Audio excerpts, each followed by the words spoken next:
ನಮಸ್ಕಾರ. ಜೀವನದ ಕೆಲವು ವಾಸ್ತವಿಕ ಜೀವನದ ಕೆಲವು ವಿಚಾರಗಳನ್ನು ಈ ವಿಡಿಯೋದಲ್ಲಿ ಹೇಳಿದ್ದೇನೆ.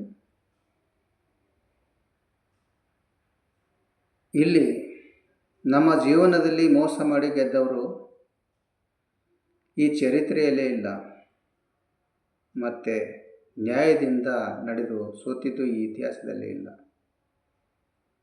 ಅಂದರೆ ಮೋಸವಾಗಲಿ ಸತ್ಯವಾಗಲಿ ಅದಕ್ಕೆ ಕಾಲವೇ ಸರಿಯಾದ ಉತ್ತರ ನೀಡುತ್ತೆ. ನಿನ್ನೊಳಗೆ ನೀನು ಜ್ಞಾನಿಯಾದರೂ ಲೋಕದಳು ಅಜ್ಞಾನಿಯಂತಿರು. ನಿನ್ನೊಳಗೆ ನಿನಗೆ ಎಷ್ಟೇ ನೋವಿದ್ದರೂ ನೋವುಗಳು ಅಳುಕುವ ಹಾಗೆ ನಿರಂತರ ನಗುತ್ತಿರು. ಇಲ್ಲಿ ಎಲ್ಲ ಸಂಬಂಧಗಳು ರಕ್ತದಿಂದ ಹೊಂದಿಕೊಂಡಿರುವುದಿಲ್ಲ. ಇಲ್ಲಿ ಜನರ ನಂಬಿಕೆಯಿಂದ ಹೊಂದಿಕೊಂಡಿರುತ್ತವೆ. ನಂಬಿಕೆ ಹೊಂದಿದ್ದರೆ ಸಾಕು, ಬೇರೆಯವರು ನಮ್ಮವರಾಗುತ್ತಾರೆ. ನಂಬಿಕೆ ಇಲ್ಲದಿದ್ದರೆ ನಮ್ಮವರೇ ಬೇರೆಯವರಾಗುತ್ತಾರೆ. ಅಷ್ಟೇ ಜೀವನ. ಅಂದರೆ ಇಲ್ಲಿ ಜನರ ನಂಬಿಕೆ ಜೀವನದ ಒಂದು ಅಸ್ತ್ರ ಇದ್ದ ಹಾಗೆ.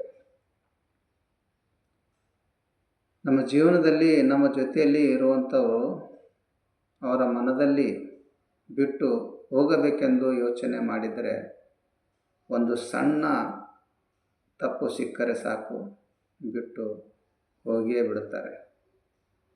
ಆದರೆ ನಮ್ಮನ್ನು ಬಿಟ್ಟು ಹೋಗಬಾರದು ಎಂದು ಇರೋರು 1000 ತಪ್ಪುಗಳು ಮಾಡಿದರೂ ಸಹ ನಮ್ಮ ಜೊತೆಯಲ್ಲೇ ಇರುತ್ತಾರೆ.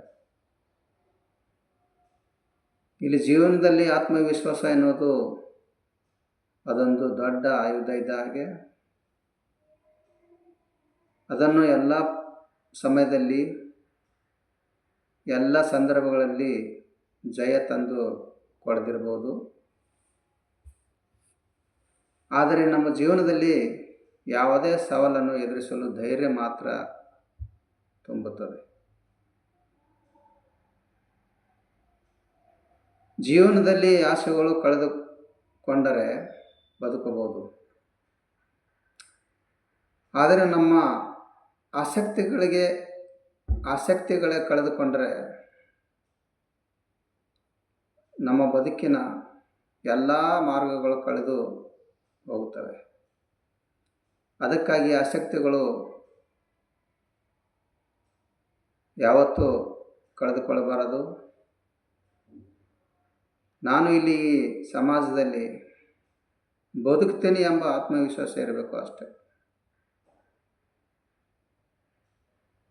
ಜೀವನದಲ್ಲಿ ನಾನು ನನ್ನವರ ಕಷ್ಟಗಳಿಗೆ ಸಮಸ್ಯೆಗಳಿಗೆ ಸ್ಪಂದಿಸುತ್ತೇನೆ ಎನ್ನುವುದು ಇದು ನನ್ನತನ. ಆದರೆ ನನ್ನ ಕಷ್ಟದ ಕಾಲಕ್ಕೆ ನನ್ನವರು ಸ್ಪಂದಿಸುತ್ತಾರೆ ಎನ್ನುವುದು ನನ್ನ ಮೂರ್ಖತನ.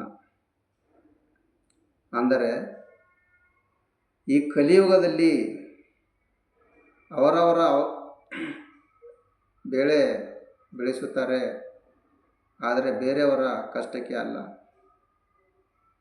ಇದು ಸ್ವಾರ್ಥದ ಪ್ರಪಂಚ. ಇಲ್ಲಿ ಯಾರು ಯಾರಿಗೆ ಆಗಲ್ಲ. ತಿಳಿದು ಬದುಕು, ಸಂಸಾರದ ಸಾರವನ್ನು ಅರಿತುಕೋ, ಸರಿಯಾದ ಮಾರ್ಗದಲ್ಲಿ ನಡಿ. ಇದೇ ನಿನ್ನ ಜೀವನದ ಸೂತ್ರ. ಇಲ್ಲಿ ಒಂದು ಒಳ್ಳೆಯ ವಿಚಾರ ಎಂದರೆ, ನಾವಿರುವ ಈ ಸಮಾಜದಲ್ಲಿ ನಮ್ಮ ಜೀವನದಲ್ಲಿ ಯಾರು ಯಾರನ್ನು ಯಾರಿಗೆ ಯಾರಿಂದ ಯಾವಾಗ ಎಲ್ಲಿ ಹೇಗೆ ಬೇಕಾದರೂ ದೂರ ಮಾಡ್ಬೋದು. ಆದರೆ ನಮ್ಮ ಮನಸ್ಸಿನಿಂದಾಗಲಿ ಮತ್ತು ನೆನಪಿನಿಂದಾಗಲಿ ಮತ್ತು ಹೃದಯದಿಂದಾಗಲಿ ಎಂದಿಗೂ ದೂರ ಮಾಡೋಕ್ಕೆ ಯಾರಿಂದಲೂ ಸಾಧ್ಯವಿಲ್ಲ. ನಮ್ಮ ಜೀವನದಲ್ಲಿ ನಾವು ನೆಮ್ಮದಿಯಿಂದ ಸಂತೋಷದಿಂದ ಇರಬೇಕೆಂದರೆ ನಾವು ಇಲ್ಲಿ ಬಂದಂತೆ ಬದುಕಬೇಕು, ನುಡಿದಂತೆ ನಡೆಯಬೇಕು. ನಮ್ಮ ವಾದ ಸರಿಯಾಗಿ ಇದ್ದರೂ ಸಹ ಸುಮ್ಮನಾಗಿ ಇರಬೇಕು. ನಮ್ಮ ತಪ್ಪು ಇಲ್ಲದಿದ್ದರೂ ಕ್ಷಮೆ ಕೇಳಬೇಕು. ಮತ್ತು ಮನಸ್ಸಿನಲ್ಲಿ ನೋವು ಇದ್ದರೂ ಮುಖದಲ್ಲಿ ಮಂದಹಾಸ ಇರಬೇಕು. ಸೋತರೂ ಮತ್ತೊಮ್ಮೆ ಪ್ರಯತ್ನ ಮಾಡಬೇಕು. ರಾತ್ರಿ ಪೂರ್ತಿ ಅತ್ತರೂ ಮರುದಿನ ನಗಬೇಕು. ಇದೇ ಜೀವನ. ಈ ಸಮಾಜದಲ್ಲಿ, ನಮ್ಮ ಜೀವನದಲ್ಲಿ ಬೇರೆಯವರು ನಮ್ಮ ಬಗ್ಗೆ ಕುರಿತು ಹೊಗಳವರೆಲ್ಲ ಮಿತ್ರರಲ್ಲ, ಮತ್ತು ತೆಗಳವರೆಲ್ಲ ಶತ್ರುಗಳಲ್ಲ.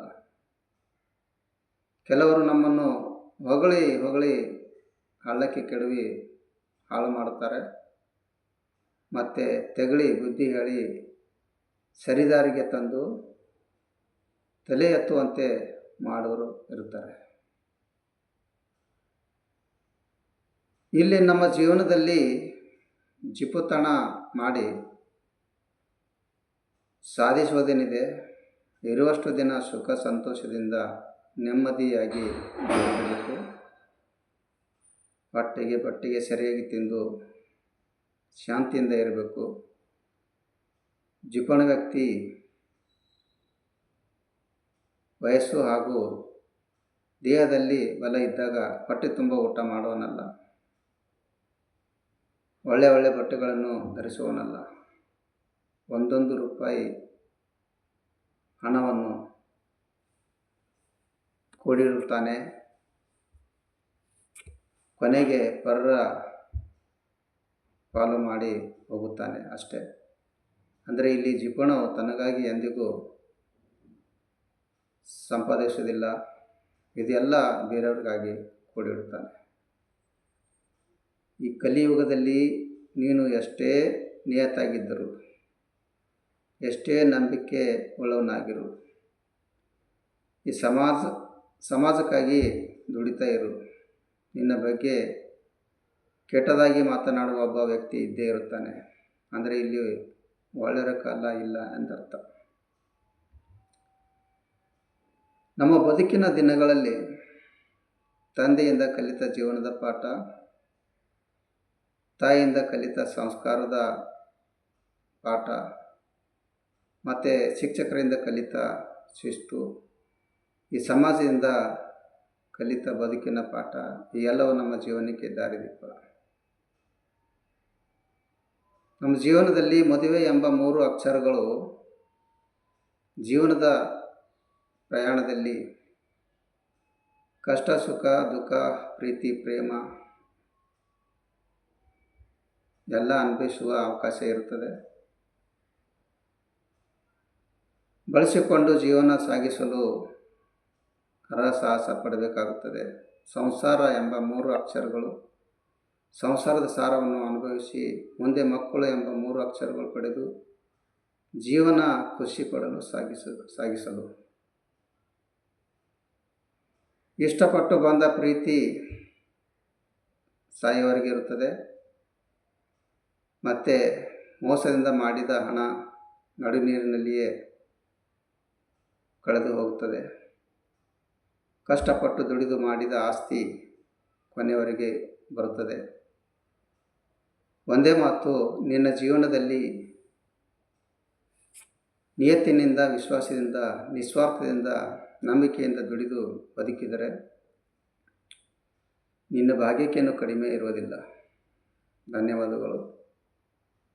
ಈ ವಿಡಿಯೋ ಇಷ್ಟ ಆದರೆ ಲೈಕ್ ಮಾಡಿ, ಶೇರ್ ಮಾಡಿ, ಸಬ್ಸ್ಕ್ರೈಬ್ ಮಾಡಿ.